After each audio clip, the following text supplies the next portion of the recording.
a lot of people don't lose their harvest because it wasn't ready. A lot of people lose their harvest because they stop tending to it during the waiting season. Hey, it's me, Emery. If you're new here, welcome. I am a kingdom citizen that is cultivating the garden of life that God has given me, and I'm inviting you on the journey to watch me, to look at me, to know that you're not alone. And I hope that you don't think that you are. And if you do, we're here, we're with you, we're walking along the journey alongside of you as well. So today we're going to be talking about something that is crazy, that we get weary in well doing.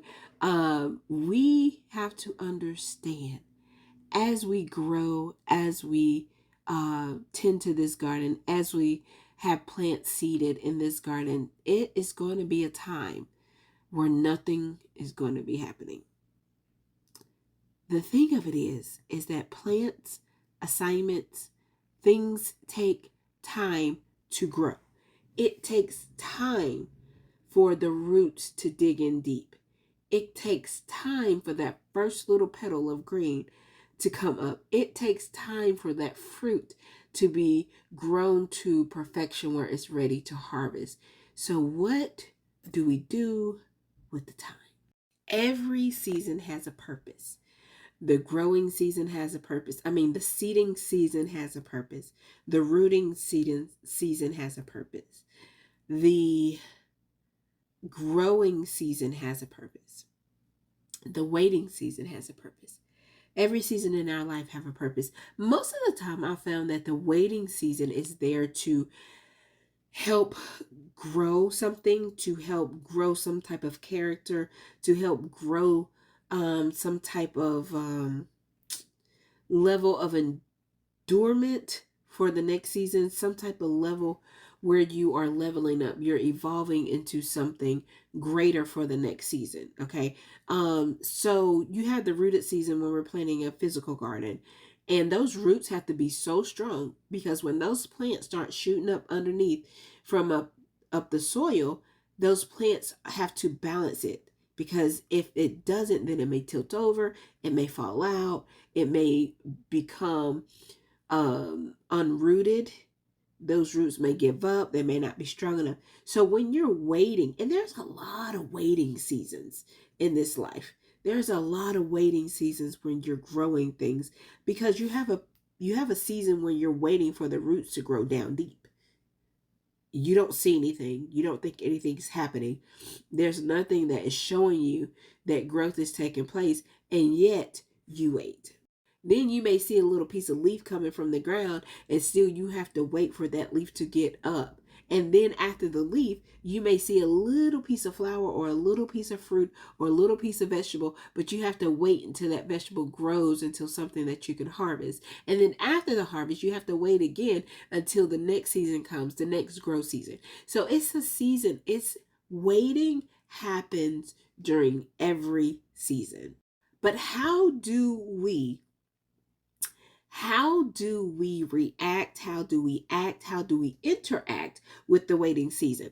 One thing that has gotten me through, because I was not a fan of waiting, and I don't think any of us are, because even now we want stuff instantaneously. So the waiting season for me was hard, challenging, aggravating, frustrating.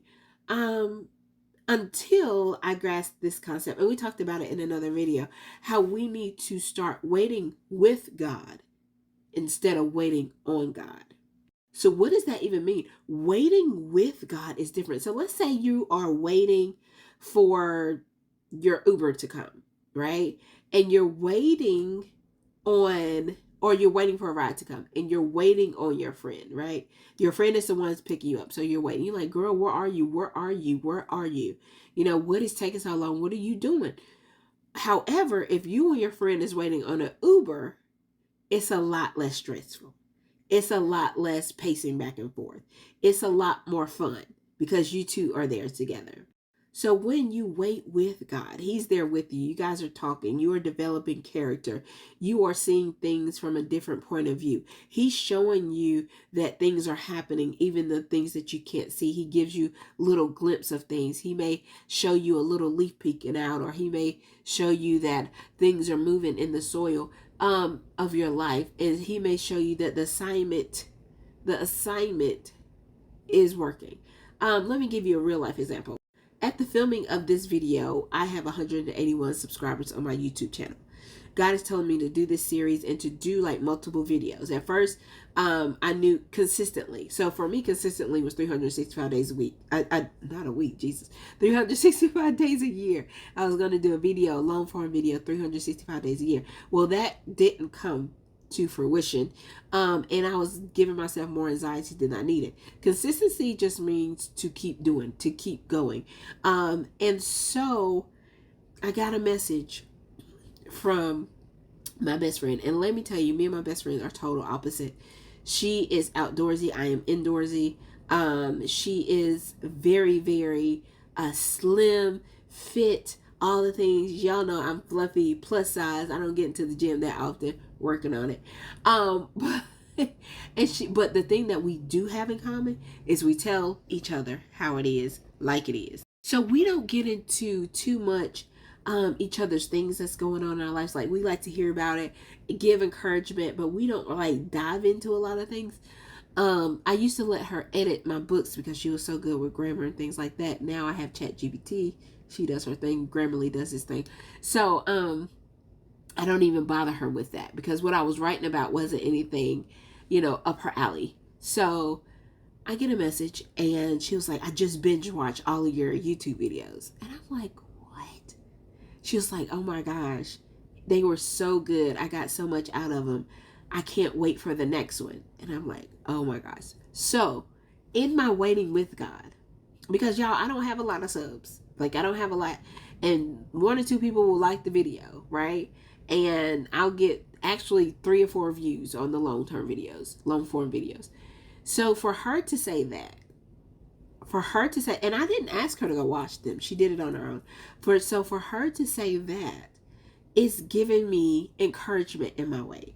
So I can't stop, because what am I waiting on? I'm waiting on whatever God has to use for this YouTube station to be, or channel to be. Whatever that is, I'm waiting on it. Like, nothing is coming into fruition right now. 181 subs. I've had this channel for forever. I've done nothing with it. I'm about 2 months in long form video. Yes, I've gained subs. I was way down under 181. I've gained subs, not sporadically, but not in a fast pace. But I'm still having fun with it. I'm still doing it. I haven't given up. So in the waiting season, we can't be idle. The waiting season does not equate to doing nothing. And that's what I had to get myself out of. Because I was like, okay, I'm going to wait. I'm going to wait till God gives me the next thing to do. When in actuality, just because I did that thing one time doesn't mean I'm supposed to stop doing that assignment, right? So I was like, okay, I did that assignment. No, you didn't. You did a piece of that assignment. And so now you're waiting on another assignment when you haven't finished the one I asked you to do.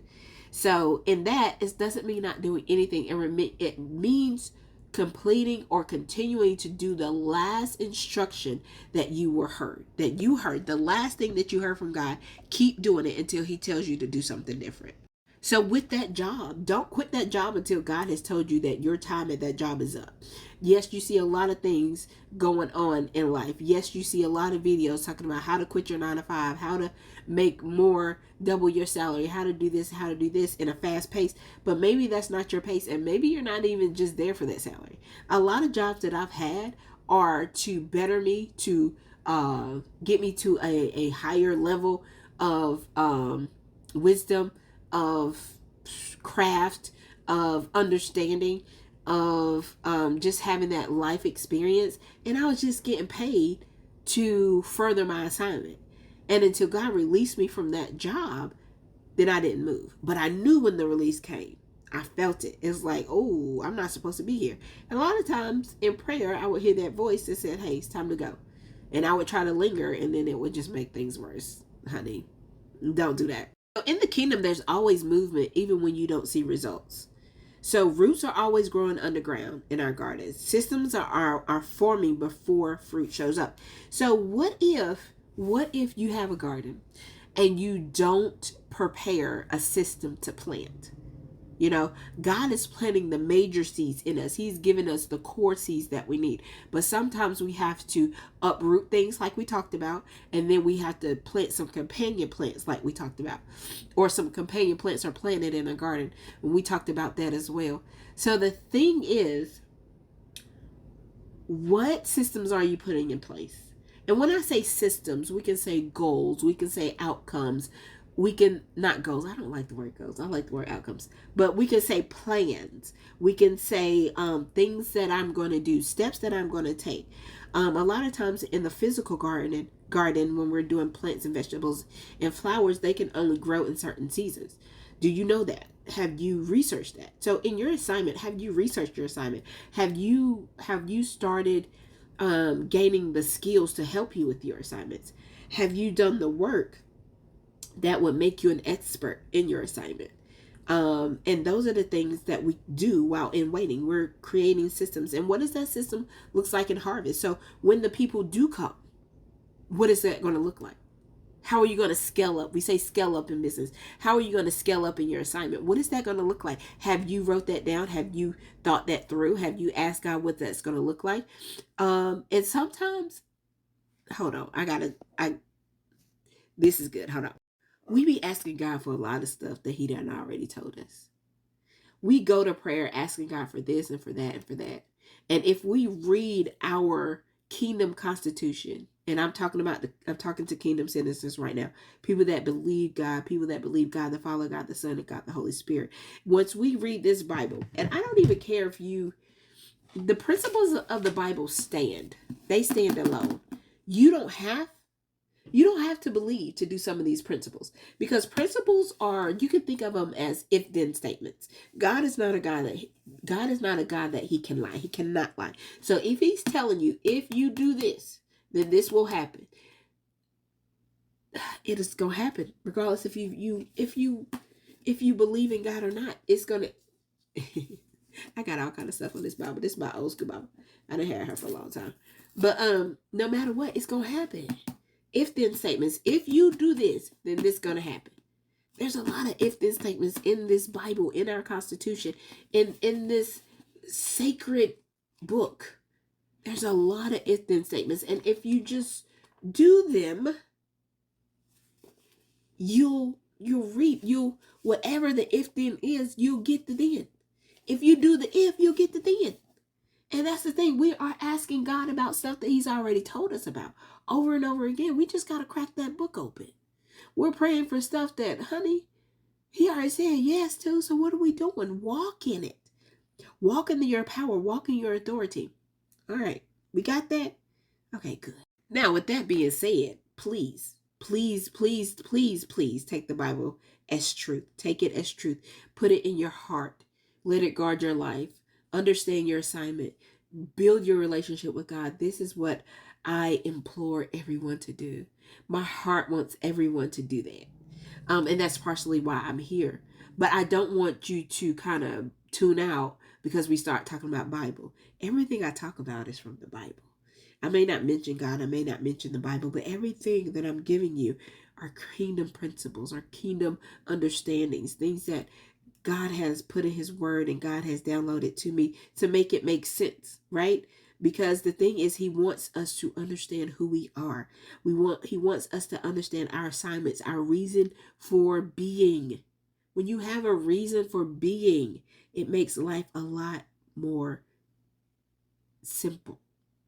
It may still be challenging, but we may not have so much decision fatigue. And we talked about this. Please go back and listen to all these series. We talked about not only the Garden of Life series, but also the Kingdom Basic series. We talked a lot about that, how it makes life simpler, how we don't have to have so much decision fatigue, because a lot of the things that when we understand our assignment, those things are already pre-answered, right? If I know I'm working with moms and children and I understand that I'm a motherhood consultant, then I know my place isn't over there with the elders. That's somebody else's assignment. Do I work with good with elders? Yes. But is that my assignment? No.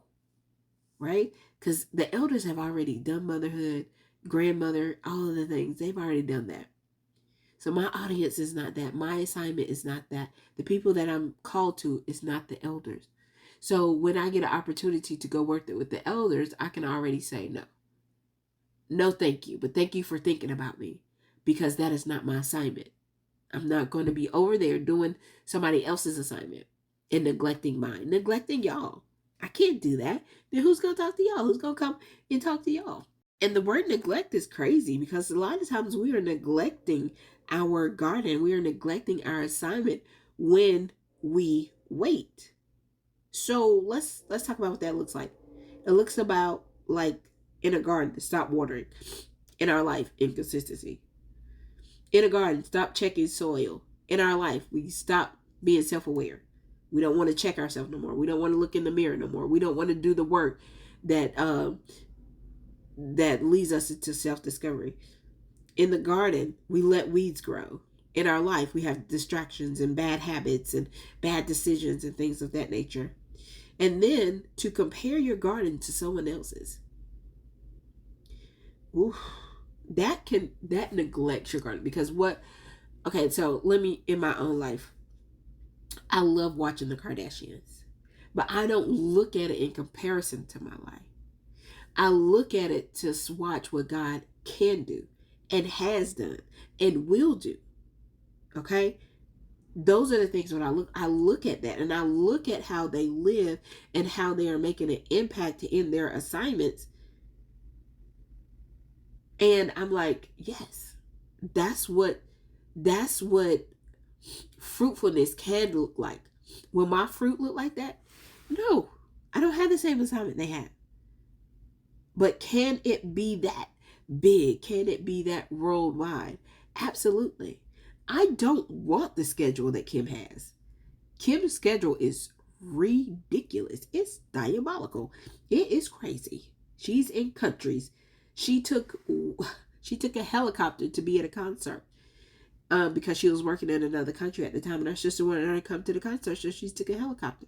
She's having beauty appointments at 1:00 in the morning. She goes from Vegas back to California to make a beauty appointment at 1 a.m. I don't want that life. Therefore, my fruit will not look like that.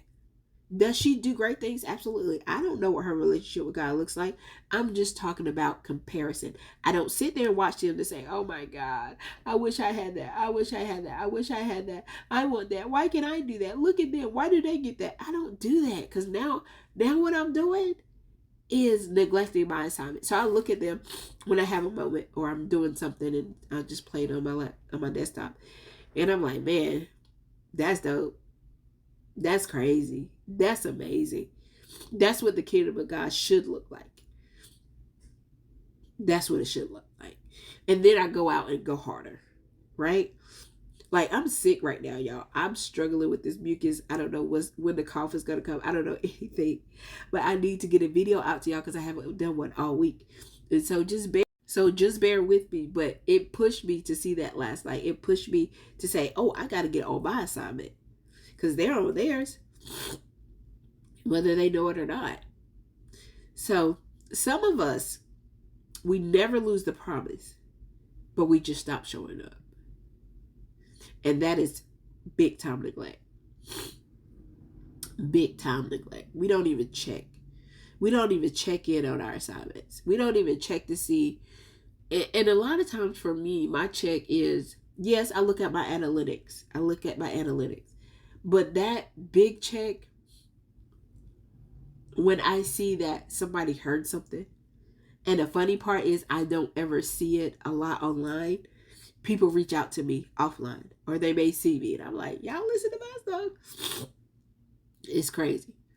It's crazy. One of my goddaughters, her boyfriend, even quoted something that I said on TikTok, and I'm like, he was looking, he was listening, he actually remembered. And so to me, that is the check-in. That is the pulse of my garden. And not for validation, but to make sure that it's hidden, making sure that the harvest is coming, making sure that I'm pollinating different things around me, making sure that God is getting the glory. God is getting the glory. That's the biggest check.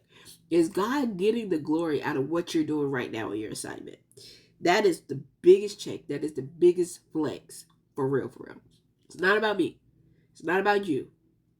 It's about God getting the glory. And why wouldn't I go hard for God? How hard has God gone for you?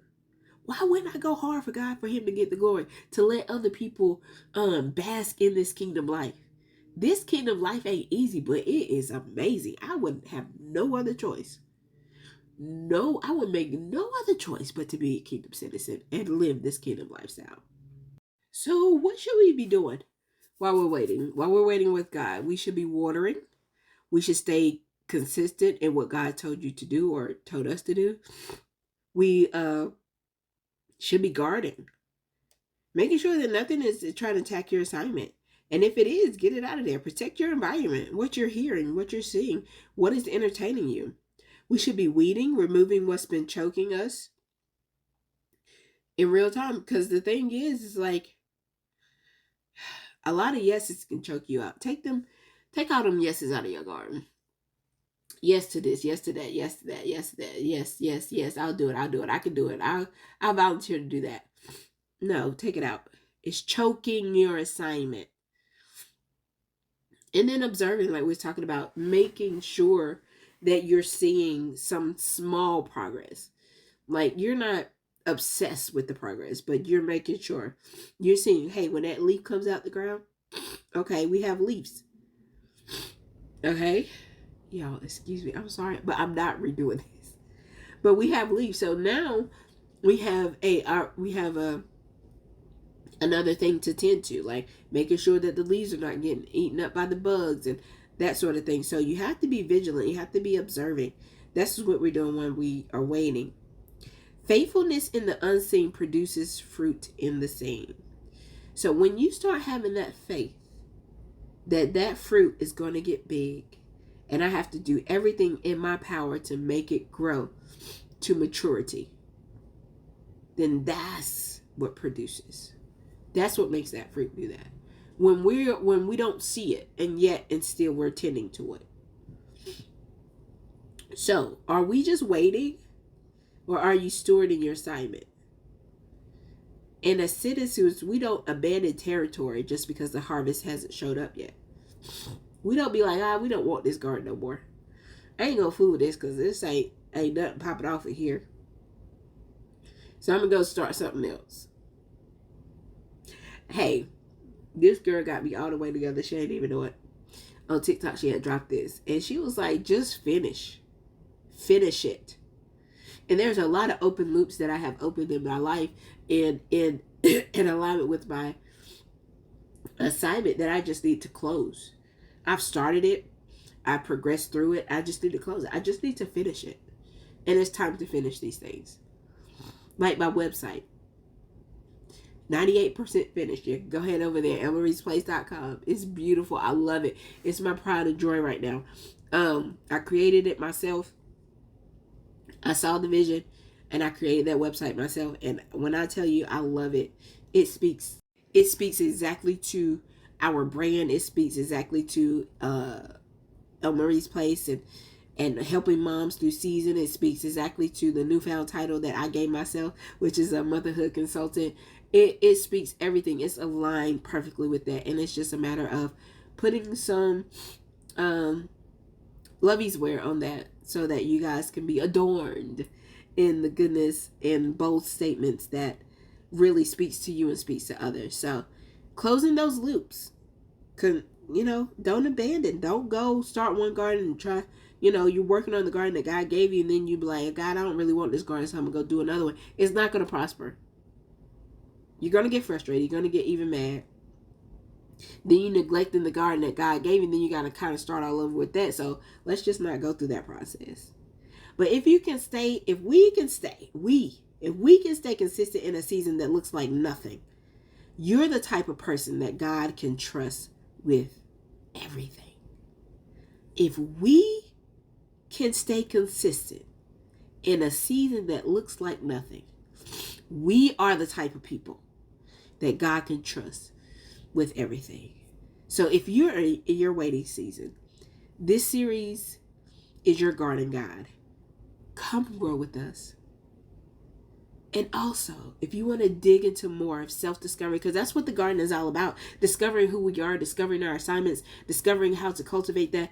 If you are ready for that, I'm going to leave a link to the self-discovery bundle where you get the book and you get the journal, right?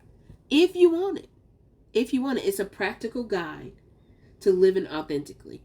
It's discovering me, okay? Practical guide. It comes with, you can just get this book, or you can get the book and the journal. It is ebooks if you actually want this book.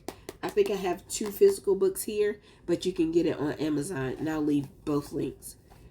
But if you are loving what you're hearing and you are like, yes, I want more, we're going to be dropping more videos, of course.